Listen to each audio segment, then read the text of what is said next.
우리는 하나님의 큰 기쁨입니다. 아멘. 우리는 하나님의 큰 기쁨입니다. 아멘. God is good All the time.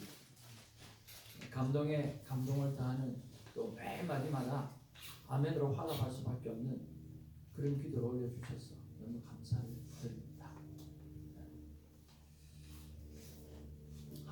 우리나라가 정말 정직한 나라가 됐으면 참 좋겠고 마지막 때 쓰임받는 그런 나라가 됐으면 참 좋겠습니다. 확진자들에게 투표했는데 고기의 봉투를 줬는데 하나를 잘못 줬는가 봐요. 그래서 그 봉투를 열어보니까 1번이 찍혀있더라고요. 이미 1번이 찍혀있는 봉투가 나와가지고 이 큰 이슈가 되고 힘이 드는 생각하고 하여튼 선거가 부정이 되지 않도록 기도를 해야 될 것 같아요. 자, 오늘 말씀해 보면 나는 어떤 예수를 믿는가 라고 하는 그런 말씀의 제목을 가지고 같이 은혜를 나누려고 합니다. 한 절씩 교독하면서 말씀을 받습니다. 그들이 이 말씀을 듣고 있을 때에 비유를 더하여 말씀하시니 이는 자기가 예루살렘에 가까이 오셨고 그들은 하나님의 나라가 당장에 나타날 줄로 생각함이더라. 이르시되 어떤 귀인이 왕위를 받아가지고 오려고 먼 나라로 갈 때 그 종 열을 불러 은화 열 문화를 주며 이르되 내가 돌아갈 때까지 장사하라 하니라. 그런데 그 백성이 그를 미워하여 사자를 뒤로 보내어 이르되 우리는 이 사람이 우리의 왕됨을 원하지 아니하나이다 하였더라. 귀인이 왕위를 받아가지고 돌아와서 은화를 준 종들이 각각 어떻게 장사하였는지를 알고자 하여 그들을 부르니 그 첫째가 나와 이르되 주인이여 당신의 한 문화로 열 문화를 남겼나이다. 주인이 이르되 잘하였도다. 착한 종이여 내가 지극히 작은 것에 충성하였으니 열 고을 권세를 차지하라 하고 그 둘째가 와서 이르되 주인이여 당신의 한 문화로 5 문화를 만들었나이다. 주인이 그에게도 이르되 너도 5 고을을 차지하라 하고 또 한 사람이 와서 이르되 주인이여 보소서 당신의 한 문화가 이기나이다. 내가 수건으로 쌓아두었나이다. 이는 당신이 엄한 사람인 것을 내가 무서워함이라. 당신은 두지 않은 것을 취하고 심지 않은 것을 거두나이다. 주인이 이르되 악한 자가 내가 내 말로 너를 심판하노니 너는 내가 두지 않은 것을 취하고 심지 않은 것을 거두는 엄한 사람인 줄 아느냐. 그러면 어찌하여 내 돈을 은행에 맡기지 아니하였느냐. 그리하였으면 내가 와서 그 이자와 함께 그 돈을 찾았으리라 하고 곁에 있었던 자들에게 이르되 그 한 문화를 빼앗아 열문화인 자에게 주라니 그들이 이르되 주여 우리에게 이 열문화가 있느냐. 주인이 이르되 내가 너희에게 말하노니 무릇 있는 자는 받겠고 없는 자는 그 있는 것도 빼앗기리라. 그리고 내가 왕됨을 원하지 아니하는 저 원수들을 이리로 끌어다가 내 앞에서 죽이라 하였느니라. 아멘. 오늘 본문의 말씀을 이렇게 쭉 보면 한 문화를 가지고 10 문화를 만든 종이 나오고 또 5 문화를 만들었던 종이 나오고 그리고 한 문화를 숨겼다가 그대로 주인에게 되돌려 주는 그런 일들이 나옵니다. 그런데 결국에는 오늘 마지막 한 문화를 정말 곱게 쌓아서 돌려주었던 주인에게 돌려줬던 그 종은 오늘 있는 것도 빼앗기게 되는 그런 것을 보게 됩니다. 한 문화는 어느 정도쯤 되느냐고 하면요, 한 달러 즉 60분의 1달란트입니다. 60분의 1달란트. 그러면 하루 우리가 노임을 80불에서 100불 정도 했을 때 쉽게 계산해서 한 100불 정도 그렇게 한다고 보면 한 석 달치 한 90일 정도. 그러면 얼마쯤 되겠습니까? 한 번 하면 9,000불에서 한 10,000불 정도 되겠죠. 그래서 이 9,000불에서 한 10,000불 정도 되는 이 한 문화를 가지고 주인이 왕의 직분을 가지고 다시 돌아오기 전에 맡겨줬어요. 그리고 투자를 하라 그렇게 이야기를 했어요. 네, 투자를 하라고 이야기했음에도 불구하고 그는 투자하지 않았어요. 그리고 주인에 대해서 잘못 이해를 하고 있었어요. 그래서 자기가 가지고 있는 이 한무나 만물도 빼앗겨버리고 주인에게 혼쭐나는 그런 일을 당하고 있어요. 자, 그런 면에서 봤을 때 오늘 우리가 참 중요한 게 신앙생활에서 가장 중요한 게 뭐냐고 하면 내가 하나님을 어떤 분으로 생각하고 믿고 사는가라고 하는 것이 신앙생활에는 가장 중요한 핵심입니다. 정말 리얼하게 나는 하나님을 어떤 분으로 믿고 사는가라고 하는 것이 정말 중요하거든요. 나는 하나님을 어떤 분으로 믿는가 아니면 혹 믿어야 하는가. 신앙생활은 각자가 하나님을 어떤 분으로 믿는가에 따라서 달라진다라고 합니다. 그런 면에서 당신에게 하나님은 어떤 분입니까? 라고 하는 질문을 올려드리고 싶어요. 여러분에게 있어서 하나님은 어떤 하나님입니까? 오늘 본문을 보면서 우리가 하나씩 생각해 보길 원합니다. 정말 여러분에게 있어서 하나님은 왕이십니까? 아니면 종입니까? 라고 하는 부분이에요. 왕으로 믿는다라고 하는 의미는요, 내가 받들어 섬기는 분이 하나님이다라고 말씀하는 거예요. 내 삶을 책임져 주시는 그분이 바로 우리 예수님이고 하나님이다라고 하는 거예요. 왕의 생각을 따르며 왕의 통치에 대하여 정말 기쁨과 감사로 accept, 받아들이는 존재가 바로 그분이에요. 그런데 오늘 종처럼 믿는 사람들이 있어요. 종처럼 믿는 사람. 그래서 뭐냐고 하면 내가 원하는 것을 들어주어야 하는 존재라고 생각하는 거예요. 그리고 나의 필요를 채워주어야만 하는 존재. 내가 주인이고 하나님은 나를 그저 스포트 해주는 존재라고 생각하는 거예요. 불의를 행하여도 내가 불의를 행하여도 무조건 내 편이 되어 주어야 하는 존재. 그래서 내가 원하는 대로 안 되면 다른 종을 섬기러 떠나가 버리는 그런 존재라고 하는 거죠. 그래서 하나님을 이용 가치의 대상으로 믿는 신앙인들이 참 많이 있어요.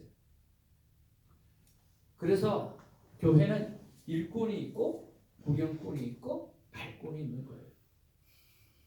하나님을 이용하는 자가 되어서는 절대로 되지 않는 거예요. 자, 그들이 이 말씀을 듣고 있을 때에 비유로 더하여 말씀하신 이는 자기가 예루살렘으로 가까이 오셨고 그들은 하나님의 나라가 당장에 나타날 줄로 생각하였더라. 바로 제자들은 바로 하나님을 종으로 섬겼던 거예요. 그 말은 무슨 말이냐고 하면 예수님이 수차례 3번이나 순환을 미리 경고하셨음에도 불구하고 오늘 예루살렘으로 들어갈 때 오늘 예수님을 정치적인 왕으로만 생각한 거예요. 정치적으로 왕을 생각하고 어떻게 예수님이 한 자리 하시면 나도 좌편 우편을 따지는 사람이었다라고 하는 거예요. 그러니까 그들은 자기의 편리한 대로 예수님이 수차례 오늘 순환을 예고했음에도 불구하고 귀에는 하나도 들리지 아니하고 그들의 관심 속에는 예루살렘으로 올라가는 그 모습을 바라보면서 오늘 왕, 정치적인 왕이 되어서 자기 자리를 한 자리 마련해 줄 사람으로 생각하고 있었다라고 하는 거예요. 우리가 그렇게 예수님을 섬겨서는 안 된다라고 하는 것입니다. 이러시되 어떤 귀인이 왕위를 받아 가지고 오려고 먼 나라로 갈 때라고 했어요. 왕으로 다시 돌아올 때라고 말씀하고 있습니다. 우리가 예수 그리스도를 믿으면서 정말 왕으로 믿으셔야지 내가 왕이 되어서 오늘 예수님을 종처럼 오늘 나를 그저 헬프해 주는 사람으로만 존재로만 믿어서는 안 된다라고 합니다. 그런 면에서 정말 저와 여러분의 인생에 예수님이 왕이 되시기를 왕으로 믿어 가시기를 주님으로 축복을 드립니다. 그 다음에 예수님은 어떤 분인가? 맡겨주시는 분인가? 아니면 빼앗아 가시는 분인가? 라고 하는 거예요. 많은 사람들이 특히 불신자들이 오늘 이 하나님을 교회에 있는 어떤 예수님 특별히 그 예수님을 대신하는 목사들, 믿지 않는 사람은 목사를 교회의 주인으로 보잖아요. 그리고 주식회사의 사장으로 생각해요. 정말 그렇게 생각을 해요. 주식회사의 사장으로 좀 생각해요. 제가 핍박 가정에서 자랐다고 그랬잖아요. 우리 아버님이 어느 정도였느냐고 하면, 아버님 형님 결혼식 때 이제 목사님이 우여곡절 속에 목사님을 주례를 하기로 했어요. 그래서 주례를 하기로 했는데 사회를 주기로 했는데 사회가 그날 당장 와서 기독교 사회는 못하겠다. 자기가 해본 적이 없어서 캔슬하는 바람에 할 수 없이 목사님이 단에 바로 올라가게 됐어요. 그래서 하나님의 아들 손호정 군과 또 하나님의 딸 장순조 양의 결혼식을 계획하겠습니다 라고 선포를 했어요. 선포를 하는 그 순간 우리 아버지가 벌떡 일어나면서 양복을 찢고 개, 소, 돼지 욕을 하시면서 그 결혼식장이 완전히 깽판이 났어요. 난리가 났어요. 여러분 그까지는 제가 한 번씩 이야기해서 아실 거예요. 그런데 그 이후에 아버지가 결혼식 끝나고 난 다음에 신혼여행 떠나고 난 다음에 생각만 하면 목사님한테 전화를 했어요. 전화해가지고 뭐라고 하는 이야기가 있냐면, 이 성도의 피 빨아먹는 새끼, 이렇게 성도의 피를 빨아먹는 새끼. 그분 뭐 교회가 그렇게 크지 않아서 뭐 얼마 많이 사례도 많이 받지 못하는 걸로 알고 있는데 아버지는 그렇게 생각합니다. 그러니까 많은 믿지 않는 사람들이 교회를 주식회사처럼 생각하고 또 이렇게 잘못 생각하는 경우가 참 많이 있다라고 합니다. 여러분이 생각하는 주식회사 개념의 교회는 몇 프로쯤 될 것 같습니까? 몇 프로쯤 될 것 같아요? 모든 교회에 있어서. 사람들이 주식회사 정도 되는 교회는 1%에서 2%밖에 안 돼요. 그 나머지 교회는, 특별히 이민교회는 가장 모자라는 헌금 가지고 어쩔 수 없이 목사도 일할 수밖에 없고 전도사도 일할 수밖에 없고, 그래서 말씀 반, 일을 반 그렇게 하면서 겨우겨우 꾸려나는 교회가 거의 80~90%예요. 그리고 현상 유지하는 교회가 100명쯤 되는 교회가 미국 대형 교회거든요. 그 정도 교회가 몇 군데 되죠? 한 10% 정도. 정말 주식회사 개념으로 움직이는 교회는 1%에서 2% 정도밖에 안 돼요. 1%도 잘 안 될 거예요. 그런데 사람들은 그렇게 생각하고 있다라고 하는 거죠. 교회를 회사같이 살짝 헌금이나 가져가는 그런 모습. 교회는 예수님의 몸입니다. 돈 많은 큰 교회만 보면서 비탄하는 경우가 너무너무 많은 거예요. 대부분의 교회는 재정적인 어려움 속에서 예수님을 의지하면서 순수함을 지켜나가려고 하는 교회가 그런 교회들이에요. 그래서 하나님은 그런 면에서 우리에게 맡겨주시는 분이지 빼앗아가는 분이 아니라고 하는 거예요. 오늘 믿어주시는 분이고 아낌없이 주시는 분이고 내 삶을 풍성하게 만들어주시는 분이지 결탄코 빼앗아가시는 분이 아니에요. 오늘도 투자했을 때 오늘 많은 열매를 갖게 되어졌어요. 맡겨주시는 분이에요. 자, 성경에 보니까 이르시되 어떤 교인이 왕위를 받아가지고 오려고 했어요. 그 종을 열을 불러 은화 10문화를 주며 이르되 내가 돌아올 때까지 뭐 하라고 그랬어요? 뭐 하라고요? 장사하라는 거예요. 장사하라는 거예요. 왜 장사하라고 했을까요? 왜 장사하라고 했을까요? 반드시 이윤을 남겨서 그것들을 무엇하게 하는 게 결론적으로 나가오게 되어져요. 오늘 다 주려고 그런 마음으로 가득 차 있었어요. 자, 여러분 한번 보십시오. 그런데 한 문화를 가진 사람은 그것을 어떻게 고이고이 쌓아두었어요. 쌓아두고는 오늘 자기 주인을 이렇게 생각했다는 거예요. 엄한 사람이라 무서운 존재라고 생각합니다. 오늘 자기가 이때까지 섬겨왔던 자기가 알고 있던 그분을 오늘 엄한 사람이라 무서운 존재라고 이야기했다. 그러면 왜 이해가 안 가는 거죠? 왜 장사하라는 말에는 왜 순종하지 않았나요? 정말 그분이 무서운 사람이고 오늘 정말 엄한 사람이라고 한다고 하면 장사를 하라고 이야기했잖아요. 한 문화를 주면서 장사를 하라고 이야기했는데 그러면 무서운 사람이 무조건 장사를 했어야만 했어요. 그렇잖아요? 엄하고 무서운데 장사를 했어야만 했어요. 이 종은 원래부터 게으르고 불순종하기를 즐겨하는 종이었어요. 정말 무서워했다고 한다고 하면 장사를 했었을 거예요. 근데 장사하지 않았어요. 두 번째는요, 두지 않는 것을 취하는 존재라고 이야기했어요. 그러면 오늘 본문에 봤을 때 남은 것을 주인이 가지고 갔나요? 주인이 가져가지 않았어요. 있는 자는 더 받겠다라고 말씀하면서 있는 자에게 더 주었어요.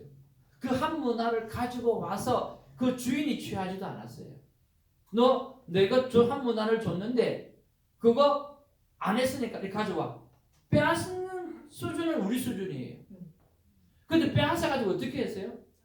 예, 10문화를 남긴 사람에게 줬어요. 거기서 또 하나의 하나님을 알 수가 있어요. 하나님은 가지려고 하시는 분이 아니라 하나님은요 더 주려고 하시는 분이라고 하는 사실이에요. 그리고 이 작고 적은 일에 충성했잖아요. 우리가 투자해봐야 오늘 만불 가지고 뭐 투자할 수 있겠냐고요. 예? 만불 가지고 뭐 무슨 비즈니스를 할 수가 있겠냐고. 만불 가지고 할 수 있는 게 아무것도 없어요. 그렇잖아요. 근데 그 적은 일에 충성한 자에게 10문화를 남겼어요. 작은 일에 충성했다고 그래서 10고을을 맡겨줬어요. 그리고 5문화를 남긴 사람에게는 5고을을 남겨줬어요. 그러니까 사실은 이 주인은 어떤 분이셨어요?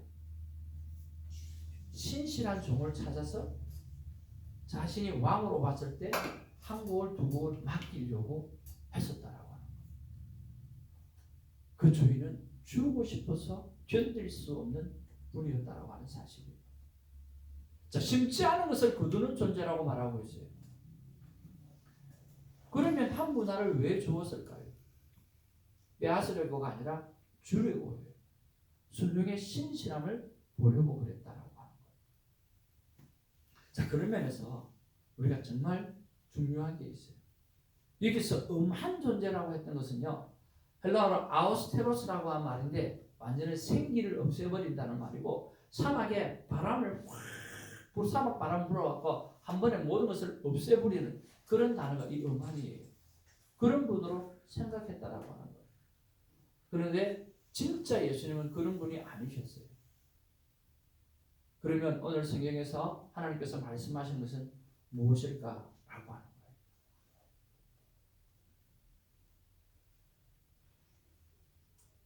하나님 우리에게 이렇게 말씀하십니다. 오늘 본문을 통해서 말씀하시는 거예요. 나를 대충 믿거나 적당히 믿지 말고 확실한 왕으로 삼으라고 말씀하고 있어요. 왜 그렇습니까? 예수님은요, 신실하기만 하면, 적은 일에 순종하기만 하면, 날마다 큐티하는 삶 가운데 작은 일에도 순종의 삶을 살기만 하면 오늘 10고을을 맡겨주시고 오늘 5고을을 맡겨주고 싶고 더 많은 하나님의 것들을 맡겨주고 싶으신 분이 우리 하나님이라고 하는 거예요. 근데 그 하나님을 곡해할 경우가 너무 많은 거예요. 그래서 여러분, 이왕 믿음 생활하는 거 하나님을 대충 믿지 않기를 주님으로 축복을 드립니다. 생명 걸고 믿으시기를 주님으로 축복을 드립니다. 적당히 믿지 않기를 바랍니다. 그저 발을 교회에 걷어주는 그런 수준이 아니라 한번 하나님이 어떤 분인가 찾으러 나서가기를 주님의 이름으로 축복을 드립니다. 예를 쓰시기를 주님의 이름으로 축복을 드립니다. 적당히 믿지 않기를 주님의 이름으로 축복을 드립니다. 확실한 왕으로 삼으시기를 주님의 이름으로 축복을 드립니다. 자녀를 향해서도 어떻게 하든지 생명 걸고 예수 그리스도가 내 인생의 왕이거라, 오늘 너희들의 인생의 왕이 되어져야 된다라고 예수는 부모가 되기를 주님의 이름으로 축복을 드립니다. 그거밖에는 방법이 없어요. 그것밖에는 방법이 없다니까요. 나를 왕으로 삼고 나의 말에 신실하게 순종하면 내 인생은 결단코 실패하지 않을 것이며 반드시 성공하리라. 그것이 하나님께서 우리에게 하시는 말씀입니다. 그 하나님을 가슴에 묻고 여러분 남은 인생을 하나님을 확실하게 왕으로 삼고 여러분 투자하십시오. 지난번에도 말씀드렸던 것처럼 달란트 비유에서 정말 중요한 것은 투자했는데 망한 사람이 없다는 거예요. 한번 따라합시다. 믿음으로 투자하면 절대로 망하지 않는다. 믿음으로 투자를 하면 내 주인 되신 주님께서 반드시 성공하게 하시는 거예요. 그래서 여러분 말씀대로 살아가야 되고, 그래서 우리가 말씀대로 투자해야 되고, 말씀대로 믿음으로 살아가야만 되어지는 거예요. 오늘 내가 실패한 것 같이 보이고 오늘 내가 잘못된 것 같이 보여도 아니요, 하나님은 반드시 좋은 것으로 채워주시는 거예요. 저는 신앙생활을 쭉 해오면서 철저하게 깨달은 게 뭐냐고 하면, 믿음으로 한 일에 대해서는 하나님은 절대로 마이너스 나지 않게 합니다. 오늘 믿음으로 투자했더니 10문화가 생겼어요. 믿음으로 투자했더니 5문화가 생겼어요. 오늘 달란트 비유에서도 많은 것들을 남겨주셨어요. 그게 내 하나님입니다. 그 하나님을 믿고 의지하고 투자하면 여러분 무조건 남습니다. 무조건 남게 되어져 있습니다. 바보는 뭡니까? 투자 안 하는 게 바보죠. 투자 안 하는 게 바보죠. 그것처럼 바보가 어디 있어요? 무조건 남는 장사. 무조건 남는 장사인데 투자 안 하면 바보죠. 남은 시간을 하나님을 왕으로 삼고 하나님의 말에 신실하게 순종하며 투자하는 저와 여러분 되기를 주님으로 축복을 드립니다. 기도하겠습니다.